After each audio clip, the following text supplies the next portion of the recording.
संजय भैया, क्या हाल है तुम लोगों का? सब ठीक है। जुनेजा जी, जी मंत्री जी के रहने का इंतजाम सर्किट हाउस में कर जी। दीजिए। अच्छा ए माँ कैसी हो तुम? संजय, जब एक बार मैंने तुझे दिल्ली भेज दिया तो किससे पूछकर यहाँ वापस लौट आया? ओ कम ऑन माँ, अपने बेटे का स्वागत किस तरह किया जाता है हा? बेटा लायक हो तो उसके आने पर माँ उसकी आरती उतारती है, पर तेरे कारनामों की वजह से कोई भी भला आदमी मुझसे बात करने से भी डरता है। अरे माँ, ये ऑपोजिशन वाले तुम्हारी राजनीतिक छवि खराब करने के लिए मेरा कैरेक्टर असैसिनेशन करते हैं और उनके बहकावे में आकर तुम भी मुझे गुनहगार समझती हो। गुनहगार समझती नहीं हो, तुम गुनहगार हो। शास्त्री जी के बेटे पर अटेम्प्ट टू मर्डर हुआ, क्या उसमें तुम्हारा हाथ नहीं था? शर्मा कांड, Sangeeta Chopra rape case. Enough माँ, किसी भी केस का प्रूफ नहीं मिला है। कानून ने मुझे बाइज्जत रिहा कर दिया है। गवाहों को फोड़कर अगर तुम बाइज्जत रिहा हो गए तो इसका अर्थ ये नहीं कि मेरी नजरों में तुम्हारी इज्जत बढ़ गई है।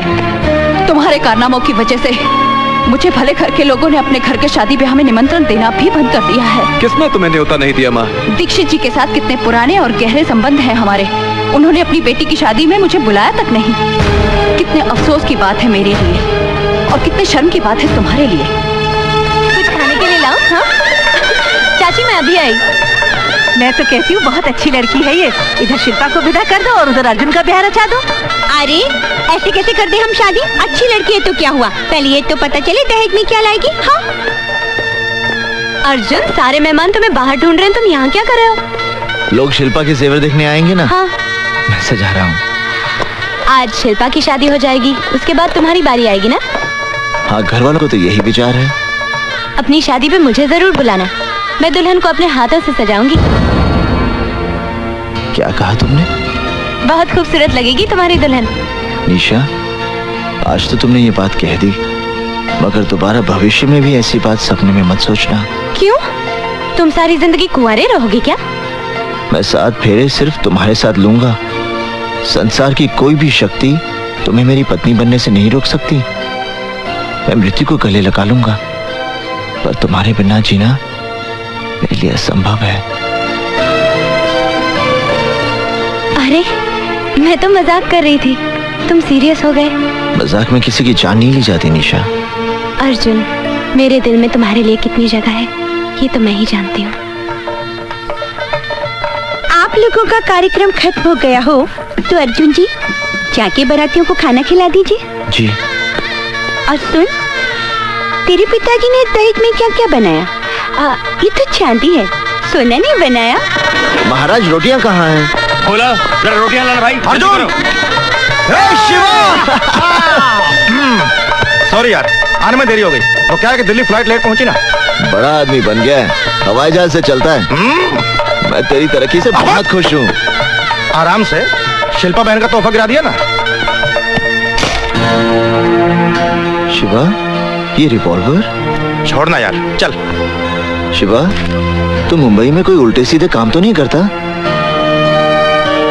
ये दुनिया उतनी सीधी नहीं है अर्जुन जितनी तुम समझ रहे हो, और बाकी अपने अपने जीने के तरीके हैं बस। इसका मतलब है तुम्हारा तरीका गलत है।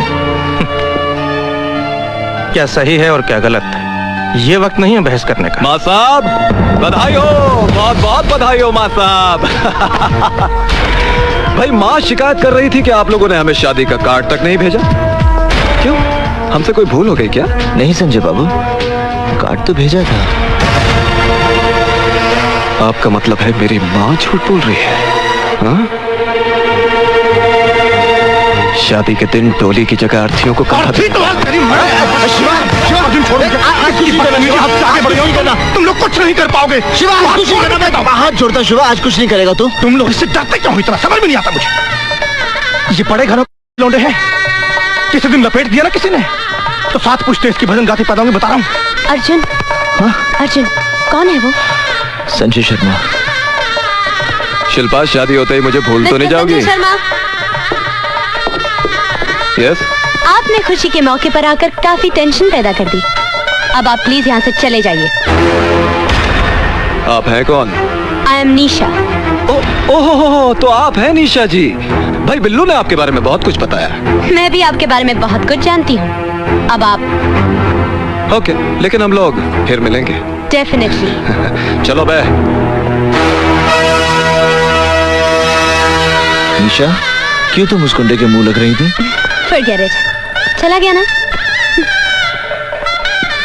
आप लोग बैठ जाइए please.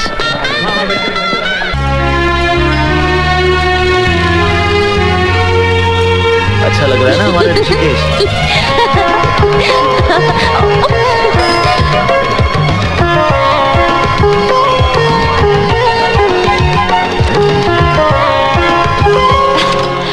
Wow, what a beautiful house. Beautiful architecture. Wow. Pranam. Lovely. Nisha ji, welcome to my house. Oh, तो ये शानदार घर आपका है मिस्टर संजय शर्मा। जी हाँ मैडम। आप जैसे कॉकरोच को तो किसी गंदी नाली में पैदा होना चाहिए था। कहाँ ऐसे आलीशान मकान में पैदा हो गए? कॉकरोच की मिसाल अच्छी दी आपने। जब पूरी दुनिया खत्म हो जाएगी तो सिर्फ कॉकरोच ही जिंदा रहेंगे और नाजायज बच्चे पैदा करते रहेंगे। Stupid. अरे आप खड़ी क्यों है? बैठिए ना, मैं नीचे आता हूँ। निशा, यहाँ क्या कर रही हो? चलो। अरे मगर सुनो। बेवकूफ लड़की, जानती है संजय शर्मा का घर है? अब मुझे क्या पता कि ये उसी का घर है। हाँ, मिला भी तो संजय शर्मा का घर मिला। चलो। माँ साहब 1 मिनट। आप इनकी साइकिल ले जाइए, मैं इनको अपनी गाड़ी में छोड़ दूंगा। चलिए मैडम, चलिए।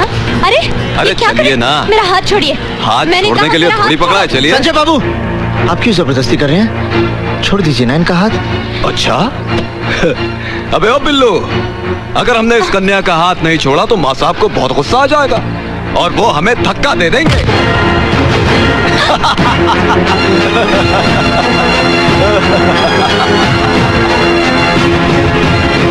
संजय भैया, मंत्री जी आ गए।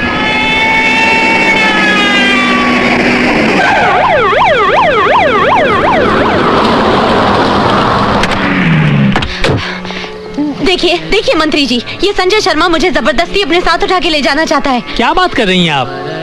संजय बाबू तो बहुत ही शरीफ, प्लीज इज्जतदार। Be quite.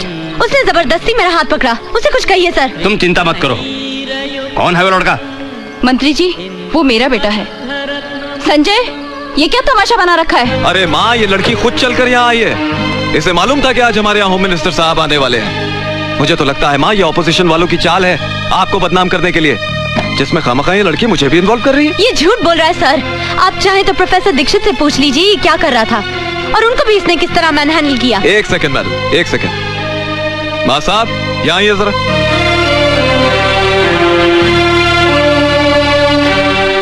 नमस्ते। नमस्ते। हाँ माँ साहब, सच बताइएगा, क्या मैंने इस लड़की के साथ कोई जोर जबरदस्ती की है या आपके साथ कोई हाथापाई की है? बोलिए। अरे बोलिए ना माँ साहब। जी नहीं।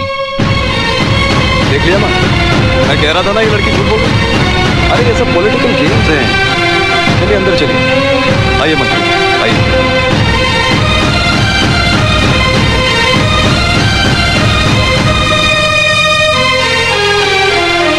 निशा, निशा।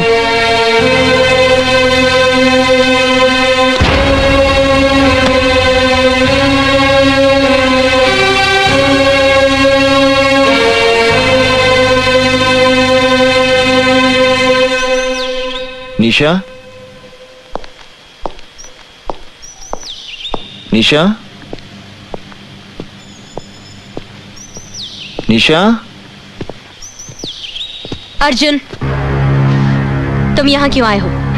निशा, मैं जानता हूँ कि तुम मुझसे नाराज हो, मगर मेरी भी कोई मजबूरी थी और आज मैं वो बात। ना तुम बात करने लायक हो ना मुलाकात करने।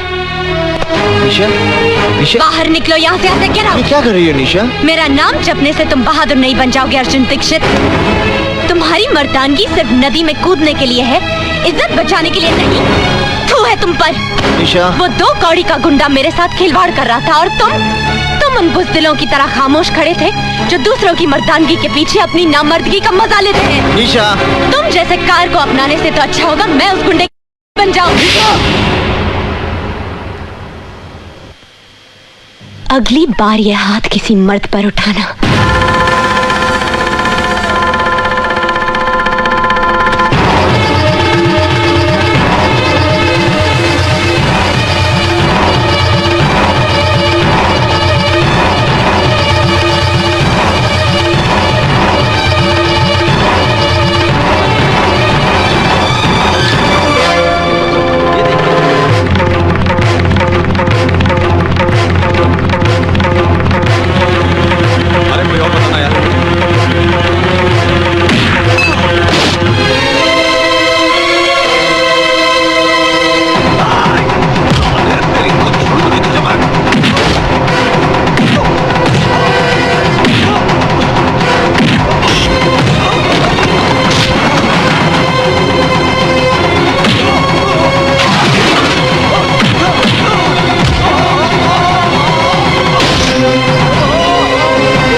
इंस्पेक्टर साहब, संजय शर्मा ये स्वीकार करने आया कि उसने निशा के साथ ना तो सिर्फ अभद्र व्यवहार किया बल्कि उसे अगवा करने का प्रयत्न भी किया।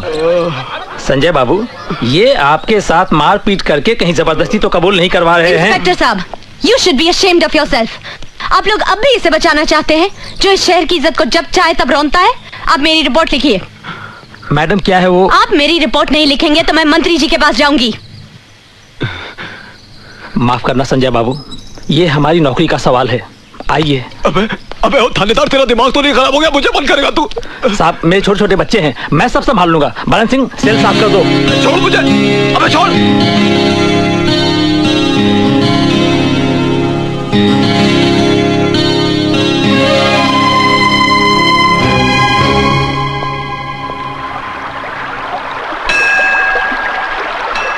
क्या देख रहे हो अर्जुन?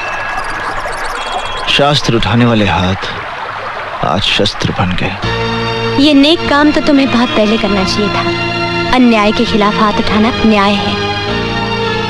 हाँ, तुम ठीक कह रही हो निशा, पर इस युद्ध का अंत क्या होगा? युद्ध का सिर्फ आरंभ होता है अर्जुन, जो हो चुका है। हार होगी या जीत ये कोई नहीं जानता। अब तुम्हारा कर्म और धर्म सिर्फ इस युद्ध को लड़ना है। निशा, इस युद्ध में तुम मेरे साथ हो ना? मैं तो जिंदगी भर तुम्हारे साथ हूँ अर्जुन, जिंदगी भर।